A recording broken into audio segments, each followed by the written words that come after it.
दज्जाल से हम बिस्तरी करने वाली औरतें कौन होंगी, हम उनकी पहचान कैसे कर सकते हैं। बिस्मिल्लाहिर्रहमानिर्रहीम। अस्सलामु अलैकुम रहमतुल्लाहि व बरकातुहू। दोस्तों, बहैसियत मुसलमान एक सवाल जो सबके जहनों में गर्दिश करता है वो ये कि निशानदहियाँ मौजूद हैं, लेकिन अल्लाह ही बेहतर जानता है कि क़यामत कब आएगी। लेकिन अल्लाह ताला ने अपने रसूल सल्लल्लाहु अलैहि वसल्लम के ज़रिए इंसानों तक क़यामत की निशानियाँ पहुँचाई हैं, जिनके बारे में रसूलुल्लाह सल्लल्लाहु अलैहि वसल्लम ने फरमाया कि क़यामत से कबल उन निशानियों का ज़हूर ज़रूरी है। नबी करीम सल्लल्लाहु अलैहि वसल्लम ने क़यामत की बहुत सी निशानियाँ बतलाई हैं, जिनमें से एक निशानी ये है कि क़यामत से कबल दज्जाल का ज़हूर होगा और दज्जाल के फितने को दुनिया का सबसे बड़ा फितना करार दिया गया है। रसूल पाक सल्लल्लाहु अलैहि वसल्लम ने फरमाया कि इससे बड़ा फितना ना तो आया है और ना ही आएगा, जो ज़मीन पर रहने वाले अहले ईमान के लिए किसी बड़े इम्तहान से कम ना होगा। आज की वीडियो में हम आपको कुछ ऐसा बताने जा रहे हैं जिसे सुनकर आप हैरान हो जाएंगे, और वो ये कि औरतें दज्जाल के फितने का बड़ा निशाना बनेंगी। दज्जाल से हम बिस्तरी करने वाली औरतें कौन होंगी और उनकी पहचान कैसे की जा सकती है। ये सब कुछ जानने के लिए वीडियो को आखिर तक ज़रूर देखिएगा, और अगर आपको ये वीडियो पसंद आए तो इसे लाइक करते हुए सोशल मीडिया पर अपने दीगर दोस्तों के साथ शेयर ज़रूर कीजिएगा। तो आइए चल के वीडियो का आगाज़ करते हैं। मौजूद दोस्तों, सबसे पहले आपको अहादीस की रोशनी में दज्जाल के बारे में बताते चलें। हज़रत अबू उमामा रज़ी अल्लाह अन्हु से रिवायत है कि नबी करीम सल्लल्लाहु अलैहि वसल्लम ने हम सबको एक लंबा खुतबा दिया और एक तकरीर फरमाई, और उसमें दज्जाल का हाल भी बयान फरमाया। आप सल्लल्लाहु अलैहि वसल्लम ने फरमाया कि जब से अल्लाह ने ज़मीन पर इंसान को भेजा है, उसके बाद से अब तक अल्लाह ताला ने ज़मीन पर दज्जाल से बड़ा फितना पैदा नहीं फरमाया। तमाम अम्बिया अपनी उम्मत को दज्जाल से खौफ दिलाते रहे हैं, क्योंकि तमाम अम्बिया अलैहिस्सलाम के आखिर में मैं हूँ और तुम ही आखिरी उम्मत हो, इसलिए दज्जाल तुम ही लोगों में पैदा होगा। अगर वो मेरी ज़िंदगी में ज़ाहिर हो जाता तो मैं तुम सब की जानिब से उसका मुकाबला करता, लेकिन चूंकि वो मेरे बाद ज़ाहिर होगा, इसलिए हर शख्स अपने नफ्स की जानिब से अपना बचाव कर ले। अल्लाह मेरी जानिब से उसका मुहाफिज होगा। सुनो, दज्जाल शाम और इराक के माबैन से ज़ाहिर होगा और अपने दाएं और बाएं पाए जाने वाले मुल्कों में फसाद पैदा करेगा। आप सल्लल्लाहु अलैहि वसल्लम ने फरमाया कि ऐ अल्लाह के बंदो, ईमान पर कायम रहना। मैं तुमको उसकी वो हालत बयान करता हूँ जो आपको आज तक किसी ने नहीं बताई। पहले तो वो नबूवत का दावा करेगा, फिर कहेगा कि मैं खुदा हूँ।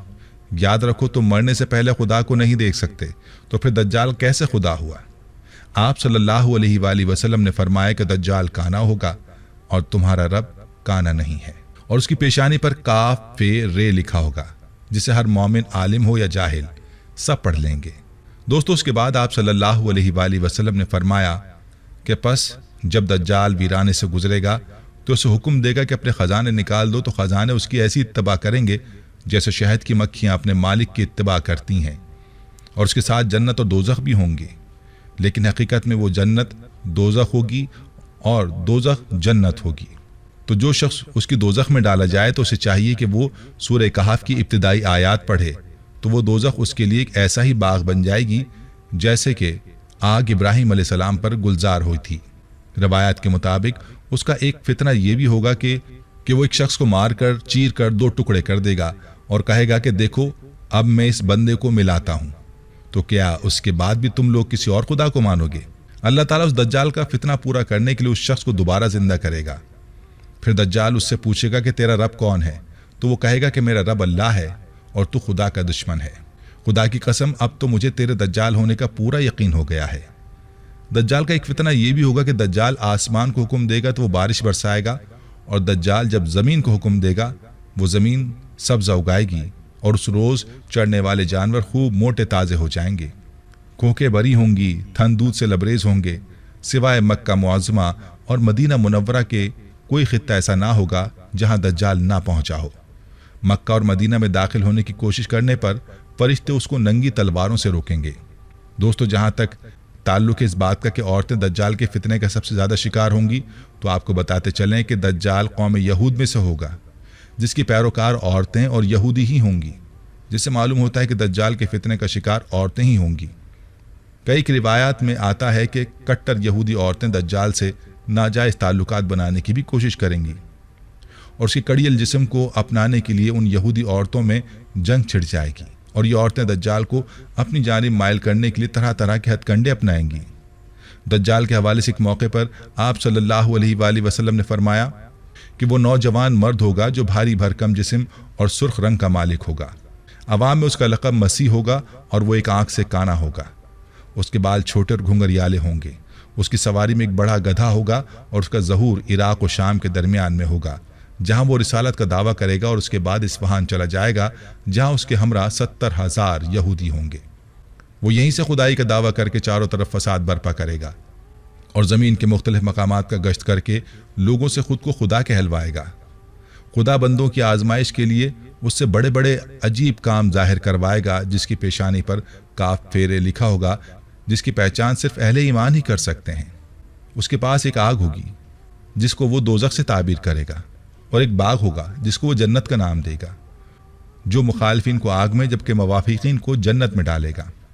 اس کے پاس کھانے پینے کی چیزوں کا ایک بہت بڑا ذخیرہ ہوگا، جس کو چاہے گا دے گا، اور جو اس کا مخالف ہوگا اس کو مذکورہ چیزیں نہیں دے گا۔ وہ اس قسم کی بہت سی ایذائیں مسلمانوں کو پہنچائے گا، لیکن اللہ کے فضل سے اللہ کی تسبیح و تقدیر مسلمانوں کو کھانے پینے کا کام دے گی۔ دوستو، روایت میں بتایا گیا ہے کہ دجال اپنے ظہور سے 2 سال قبل قید میں رہ چکا ہوگا، اور تیسرے سال دوران قید ہی اس کا ظہور ہوگا۔ زمین میں دفن خزانے اس کے حکم سے اس کے ہو جائیں گے۔ وہ بعض آدمیوں سے کہے گا کہ میں تمہارے ماں باپ کو زندہ کر سکتا ہوں، اس لیے تم کو چاہیے کہ میری یہ قدرت دیکھ کر میری خدائی کا یقین کر لو، اور اسی حالت میں بہت سے ممالک سے گزرے گا، یہاں تک کہ وہ یمن پہنچے گا، جہاں بہت سے بددین لوگ اس کا ساتھ دینے کے لیے تیار ہو جائیں گے۔ تو وہاں سے واپس ہو کر وہ مکہ مکرمہ کے پاس مقیم ہو جائے گا۔ وہ مکہ اور مدینہ میں داخل ہونے کی کوشش کرے گا، مگر محافظ فرشتوں کی وجہ سے داخل نہ ہو سکے گا۔ اس کے علاوہ مدینہ منورہ میں 3 خوفناک زلزلے آئیں گے، جس کے بعد وہاں رہنے والے بد عقیدہ لوگ خوف کی وجہ سے شہر سے نکل کر دجال کے پھندے میں جا پہنچیں گے۔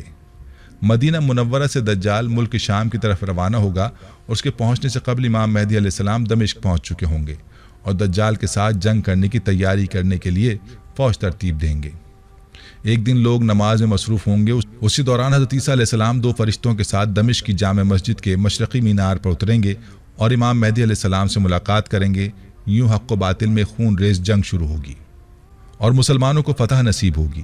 اس جنگ کے دوران حضرت عیسیٰ علیہ السلام دجال کو بیت المقدس کے قریب باب لد کے مقام پر قتل کریں گے، اور اس کی لاش کو وہاں موجود ایک کنویں میں لٹکا دیا جائے گا۔